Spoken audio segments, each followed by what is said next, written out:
Somme 127,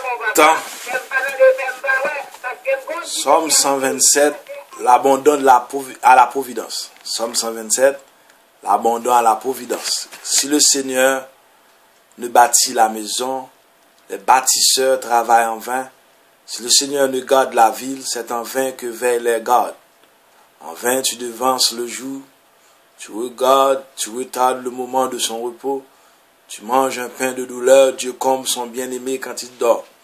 Des fils, voilà ce que donne le Seigneur. Des enfants, la récompense qu'il accorde, comme des flèches aux mains d'un guerrier, ainsi les fils de la jeunesse. Heureux l'homme vaillant, qui a gagné son cargois de telles armes. S'ils affrontent leurs ennemis sur la place, ils ne seront pas humiliés. Le psaume 127 est un écrit de sagesse. Les discussions commencent lorsqu'on parle de sa construction interne. Est-il formé de deux poèmes distincts, 1 et 2, 3 et 5? Ou devenons-nous en défendre l'unité? Les avis sont partagés. Les uns croient que la première partie, 1 et 2, serait un petit poème sapientiel sur l'inutilité du travail privé, la bénédiction divine comme en Proverbe 10, verset 22.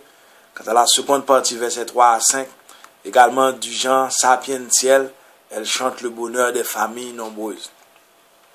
Les autres, parmi lesquels on compte Ravasi, défendent l'unité du morceau. Leur opinion se base sur le lien phonétique qui unit les deux poésies. Bana, B-A-N-A-H, bâtir. Dans la première, et Ben, qui signifie fils. Dans la seconde, en outre, on cite un texte sumérien où la construction d'une ville est mise en relation avec la génération des fils, où les deux événements sont mis sous la protection du dieu Nisaba.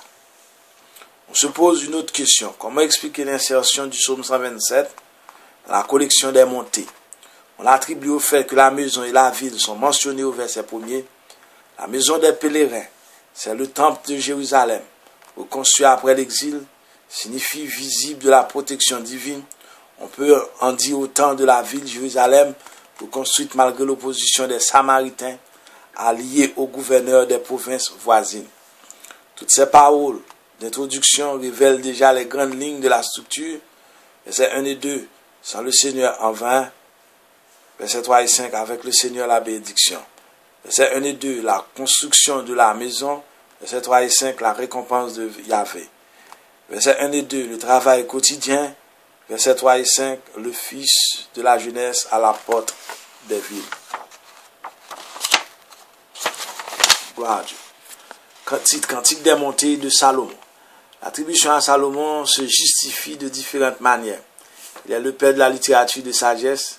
Il a construit la maison, le temple de Jérusalem. Le verset 2 évoque peut-être le songe de Salomon à Gabaon. Gloire à Dieu. 1 Roi 3, verset 5.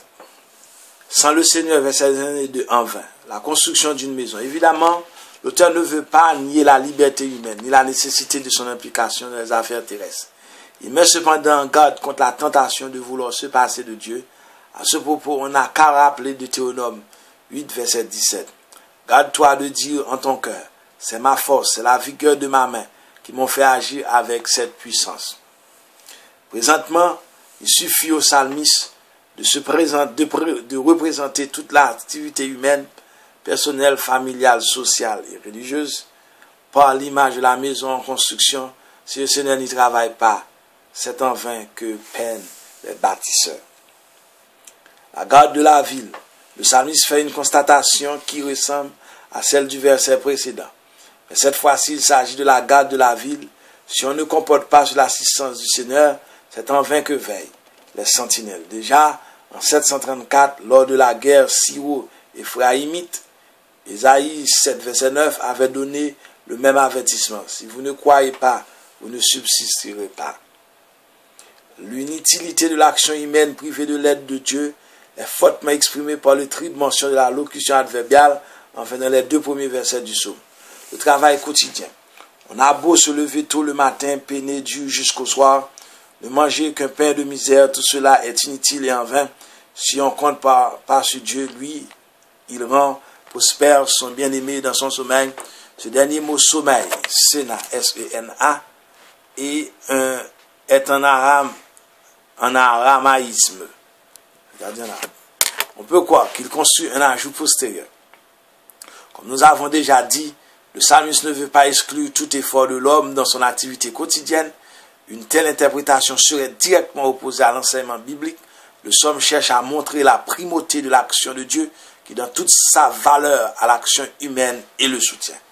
Avec le Seigneur, verset 3 à 5, la bénédiction, l'héritage de Yahvé. Le mot héritage n'apparaît pas dans le sautier, traduit l'expression hébraïque Nahala, N-A-H-A-L-A-H, employé ordinairement pour désigner le ton de la terre promise. Ainsi en est-il des fils, ils sont un don de Dieu. La récompense de Yahvé, en vertu de la foi, en la rétribution terrestre, une nombreuse descendance constitue pour le fidèle israélite l'une des récompenses les plus enviables. Les fils de la jeunesse, ils sont considérés comme plus vigoureux, plus robustes que leurs plus jeunes frères. On les compare aux flèches préférées qu'un guerrier cache dans son cargois. Heureux le père qui en possède. Il est honoré et puissamment protégé. Par contre, celui qui en est privé se sent sur le coup d'une malédiction. À la porte des villes, en Orient, le procès se tient aux portes des villes et des villages devant les notables et les flâneurs. Là aussi se règlent les disputes. Heureux l'homme qui défend son droit. Entouré de nombreux et solides guéards, témoins visibles de la bénédiction divine, il ne perdra pas la face. Amen, amen, amen. Jésus reprend l'enseignement du psalmiste quand il dit qu'on ne peut rien faire sans lui. Jean 15, verset 5. Dès lors, il revient aux chrétiens de s'en convaincre. Peu importe le travail qu'il entreprenne, il fructifie autant qu'il est béni de Dieu.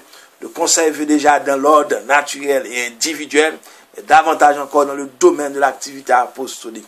À ce propos, la confidence d'apôtre Paul est dans tous les mémoires, 1 Corinthiens 3, verset 6, mais j'ai planté, Apollos arrosé, mais c'est Dieu qui donnait la croissance. Gloire à Dieu. C'est un Psaume 127. À très bientôt pour Psaume 128.